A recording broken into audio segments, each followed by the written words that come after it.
আসসালামু আলাইকুম, welcome to BD technology. আজকে আমি আপনাদেরকে দেখাবো ডেস্কটপে অথবা ল্যাপটপে কিভাবে ফোল্ডার লক করা যায়। তা আমি আপনাদেরকে দুইটা পদ্ধতিতে আজকের ভিডিওটা করে দেখাবো। তা আমি এখানে দুইটা ফোল্ডার তৈরি করে রাখছি। একটা হচ্ছে এই যে দেখতে পাচ্ছেন আমার মাউসের কার্সার পয়েন্ট, এখানে দেওয়া আছে মাই পার্সোনাল, এবং দ্বিতীয়টায় দেওয়া আছে ব্যাচেলর। তা আমি প্রথমে এই ব্যাচেলরকে একটা পদ্ধতি, সহজ পদ্ধতি ইউজ করে আমি এটাকে লক করে রাখবো। তা আমি মাউসের কার্সার পয়েন্ট ফোল্ডারের উপর রাখার পরে রাইট ক্লিক করব। এরপর এখান থেকে এই যে নিচে শো মোর অপশন আছে, আমি এখানে ক্লিক করব। এরপরে দেখতে পাবেন অ্যাড টু আর্কাইভ। তো আমি এই অ্যাড টু আর্কাইভে ক্লিক করি। এখন আমাদের সামনে একটা উইন্ডো ওপেন হবে। তো এখানে দেখতে পাচ্ছেন আর্কাইভ ফরম্যাট, এখানে রার আছে, রারই থাকবে, এবং আর্কাইভিং অপশন। তো এখানে একটা ইডো আছে, ডিলেট ফাইলস আফটার আর্কাইভিং। তা আমরা এখানে টিকমার্ক তুলে দেবো, অর্থাৎ যখন আমাদের ফোল্ডারটা আর্কাইভ হয়ে যাবে, আমাদের পূর্বের যে ফোল্ডারটা ছিল আমাদের প্রথমের, সেটা ডিলিট হয়ে যাবে। তো এখান থেকে আমি একটা পাসওয়ার্ড দিয়ে দিচ্ছি। সেট পাসওয়ার্ডে গিয়ে ধরুন আমি দিয়ে দিলাম 12345। দেওয়ার পরে আমি ওকেতে ক্লিক করে দিচ্ছি। এরপরে আবার ওকেতে ক্লিক করে দিচ্ছি। বন্ধুরা দেখতেই পাচ্ছেন আমাদের এখানে কিন্তু ব্যাচেলর ফোল্ডারটা আর্কাইভ ফোল্ডার আকারে তৈরি হয়ে গেছে। এখন যদি আমরা এখানে ক্লিক করি,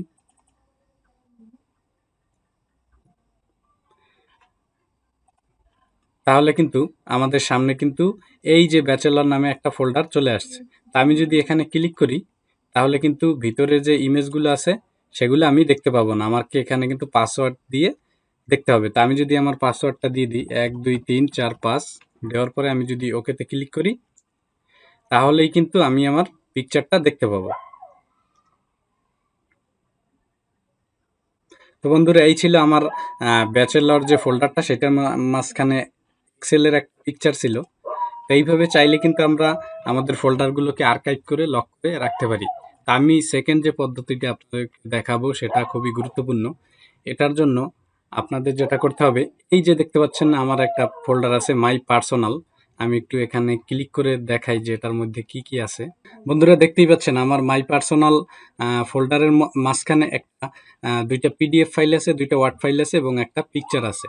তো আমি এই ফোল্ডারটাকে লক করার জন্য আমাকে প্রথমে এই ফোল্ডারের ভিতরে ঢুকতে হবে। ঢোকার পরে আমি এখানে মাউসে রাইট ক্লিক করব। মাউসে রাইট ক্লিক করার পরে এখান থেকে নিউতে ক্লিক করব। নিউতে যাওয়ার পরে একেবারে নিচে দেখতে পাবেন টেক্সট ডকুমেন্ট। আমি এখান থেকে একটা টেক্সট ডকুমেন্ট নিয়ে নেব। তো বন্ধুরা, এখানে টেক্সট ডকুমেন্ট আসার পরে আমাদেরকে যেটা করতে হবে, আমাদের একটা লিঙ্ক আছে, সেটা হচ্ছে গিটহাবের একটা লিঙ্ক। আমি লিঙ্কটাকে এখানে নিয়ে আসি। এই যে বন্ধুরা, আমাদের লিঙ্কটা এখানে চলে আসছে। এটা গিটহাবের একটা লিঙ্ক, এটা ফোল্ডার লক করার জন্য ব্যবহার করা হয়ে থাকে। একেবারে সম্পূর্ণ কপি করা সিলেক্ট করার পরে আমি কন্ট্রোল সি চেপে কপি করে নিলাম। নেওয়ার পরে আমাদের আমরা যে টেক্সট ফাইলটা ক্রিয়েট করছিলাম, আমরা সেখানে গিয়ে টেক্সট ডকুমেন্টের ভিতরে গিয়ে আমি কন্ট্রোল ভি প্রেস করে এটাকে পেস্ট করে দেব। তো বন্ধুরা দেখতেই পাচ্ছেন আমাদের এখানে কিন্তু আমাদের সেই পুরো টেক্সট কোডটা চলে আসছে। ইফ পাসওয়ার্ড ইউর পাসওয়ার্ড, এই যে লাইনটা দেখতে পাচ্ছেন, if not password your password. তা আমরা এখান থেকে এই যে ইফ পাসওয়ার্ড লেখাটা আছে, এইটাকে আমরা পুরো কেটে দেব, এবং এখানে আমাদের যে পাসওয়ার্ডটা আমরা দিয়ে আমাদের ফোল্ডারটাকে লক করতে চাই, আমরা সেই পাসওয়ার্ডটা এখানে দিয়ে দেব। তা আমি আমার পাসওয়ার্ডটা দিয়ে দেই। দেওয়ার পরে আমি এটাকে এখান থেকে সেভ করে দেব। বন্ধুরা, সেভ করে দেওয়ার পরে এখন আমাদের আরেকটু কাজ বাকি আছে, সেটা হচ্ছে আমাদের ডকুমেন্টে এখানে দেখতে পাচ্ছেন ডট টিএক্সটি। তা আমরা এটাকে একটু রিনেম করে টিএক্সটির জায়গায় আমরা এখানে দেব ব্যাট, ডট ব্যাট। তা আমি এখান থেকে মাউসের রাইট ক্লিক করছি, করার পরে আমি এখান থেকে এটাকে একটু রিনেম করে দিই। তো এই টিএক্সটির জায়গায় আমি এখানে দিয়ে দেব dot bat, B A T bat. Bat দিয়ে আমি বাইরে ক্লিক করব। এখন আমাদের সামনে একটা পপ আপ মেসেজ আসবে, আমি এখান থেকে ইএসএ ক্লিক করে দেব। তাহলেই কিন্তু বন্ধুরা দেখতে পাচ্ছেন আমাদের টেক্সট ডকুমেন্টের আইকনটা কিন্তু চেঞ্জ হয়ে গেছে। ঠিক আছে, তো এখন আমি যদি এটার উপরে আবার ক্লিক করি, তাহলে কিন্তু এখানে প্রাইভেট নামে একটা ফোল্ডার নতুন করে ক্রিয়েট হবে। তা আমি আমার যে আমার ফোল্ডারের মাঝখানে যেগুলো আমার ডকুমেন্টগুলো ছিল, আমি সবগুলো এই প্রাইভেট ফোল্ডারে ড্রাগ করে নিয়ে যাই একে একে করে।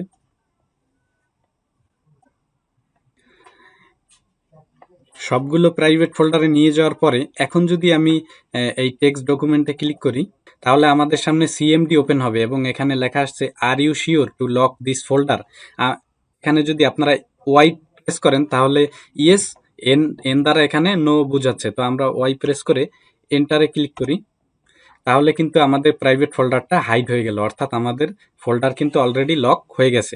তো এখন যদি আমি আমাদের সেই টেক্সট ডকুমেন্টে ক্লিক করি, তো বন্ধুরা এখানে ক্লিক করার পরে দেখতে পাচ্ছেন আমাদের এখানে কিন্তু পাসওয়ার্ড চাচ্ছে, inter password two unlock your secure folder.